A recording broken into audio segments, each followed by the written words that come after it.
Absorbing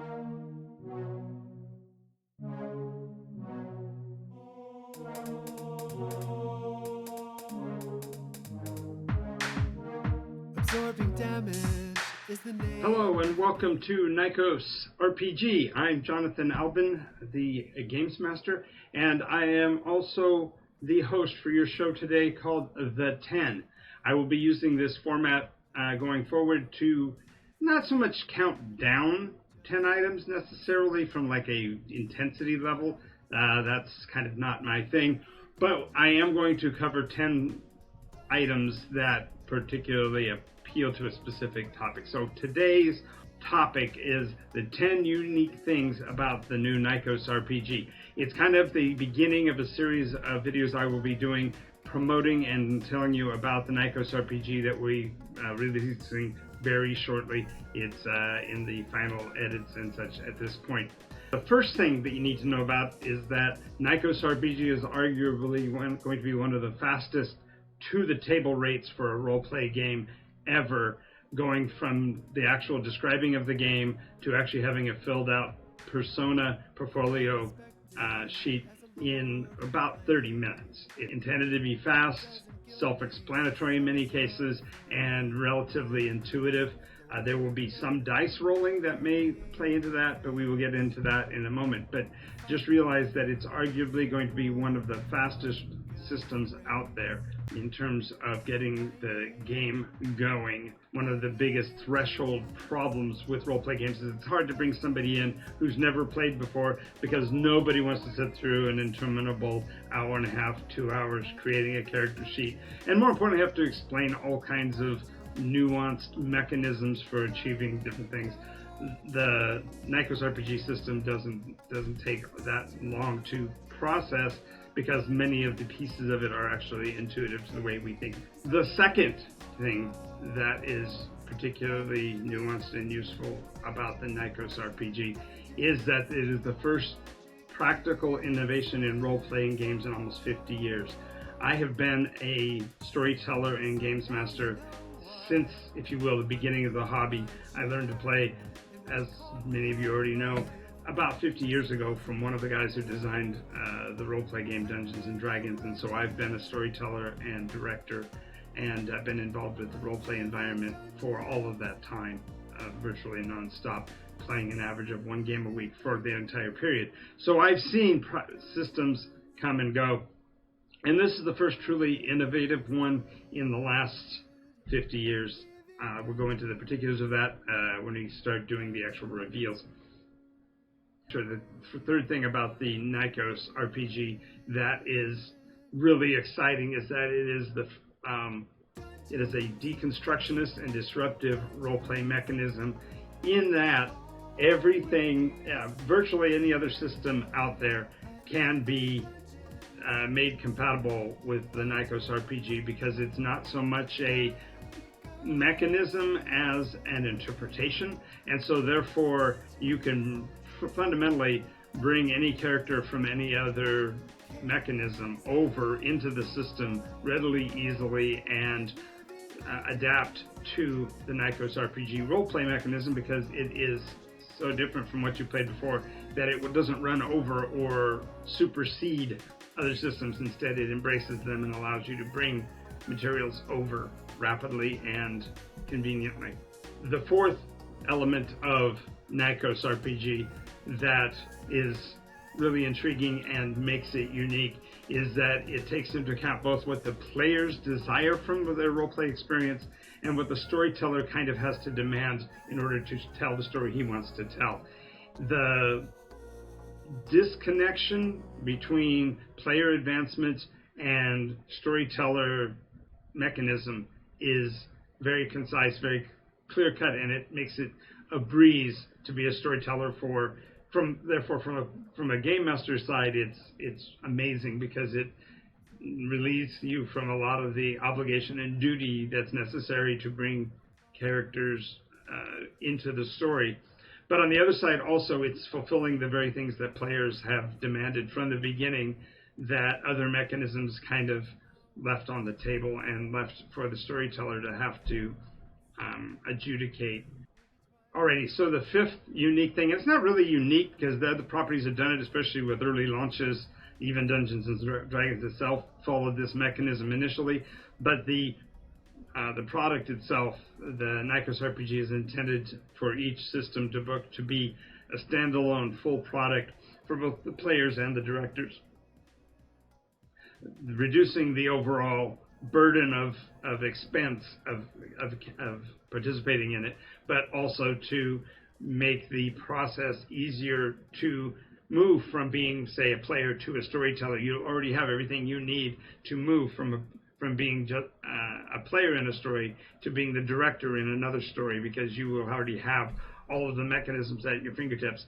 And as an added bonus, it does not take away from the storyteller's privy counsel. It doesn't reveal any secrets, if you will, that a game master wants to hold for the story. And it has everything to do with the very templated structure, or the methodology by which it operates, that isolates the story mechanism from the actual details of the stories. Number 6, and from a Monty Python standpoint, there is no Rule 6. No, I'm just kidding. The 6 is that the play mechanism is simple and intuitive. It leads to a low threshold for entry. It leads to fluid play. The concept of play in the NycosRPG is simple and intuitive, but it also means that the play mechanism falls behind the scenes and therefore does not chew up the scenery, so to speak, and break the suspension of disbelief that a role-play game really demands. So the system actually gets out of the way of the players during the game and really only has an effect when there are particulars that have to be described in non-role-play environment. As you're actually engaged in the role-play, the rules vanish in terms of influence on the game. Number 7 is that the skills system allows for players to regulate their own advancement. It reduces the maintenance duties of the storyteller between sessions, or even at the beginning or end of the session, and reduces the amount of cluttered up character development conversations that are necessary in a system that uses a much more stepped and leveled progression system. But instead, in this case, the advancements are ongoing during the actual play of the game, and therefore it's simple bookkeeping, a little tick on a box, and you're good to go for the next round and the next turn and the next scene. Number 8 is one of the nuances that I'm most excited about, and I really can't go into the real details of, because there are wranglings, because what I've developed is a literally revolutionary way to interpret dice results on the die roll.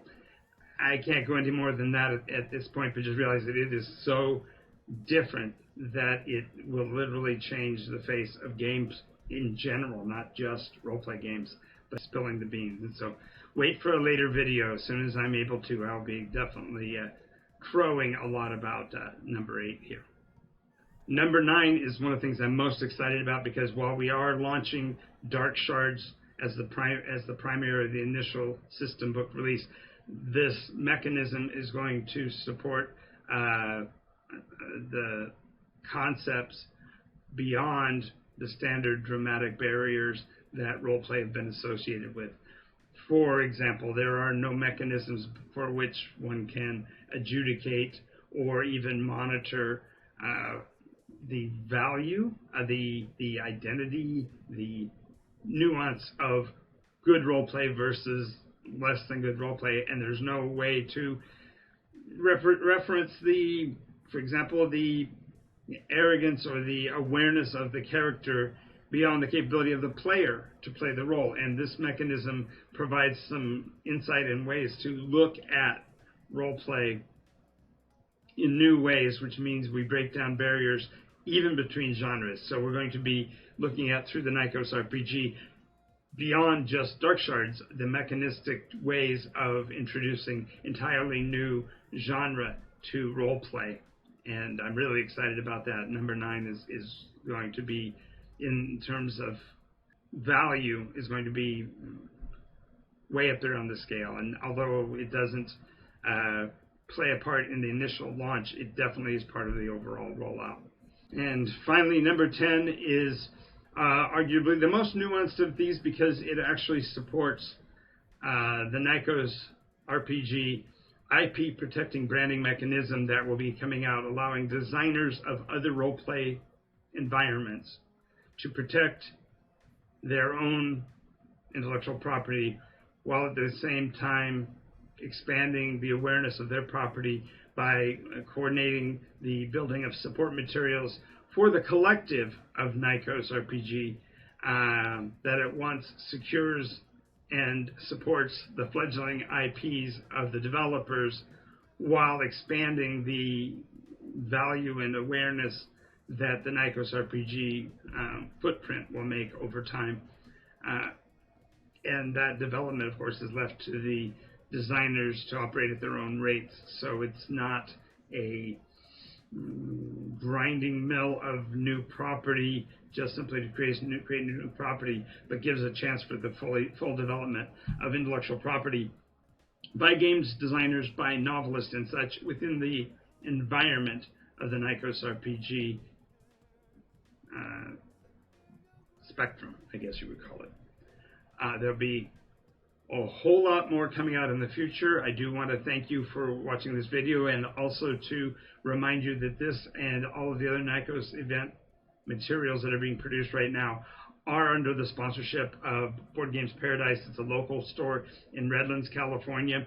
Full service store, covers virtually every game imaginable: card games, board games, miniatures games. Those who like to just simply purchase and paint models, there's an entire section of the store dedicated to that. And they have rentable role-play space. And if you like the videos that I'm doing and you want to be a part of it, you certainly can actually come and play with the group that I run at the store. I would dearly love for you to pop in. We run Monday nights at 6 p.m., 5:30 p.m. Start-ish times, between some 5:30 and 6. And we run until the store closes at about 9:30 to 10 o'clock each night on Mondays. And I would love for you to join us. Just simply tell them at the front of the store you want to be a participant. There is a fee for the space, but that's something that is just a benefit to the store to make sure that the play spaces stay available. So do take that into account. More information is available at the Board Game Paradise website or at NycosRPG.com, which is my site. And if you want additional information, do remember to subscribe to this channel. Go ahead and watch for more information coming out through YouTube, through my Twitch show, which is going to be on again tonight at 10 o'clock p.m. And I hope to see you again soon. I am Jonathan Albin, your host of The 10 and the Game Master. See you soon. I live in dungeons like a kid. I'm going to get better at this, I promise.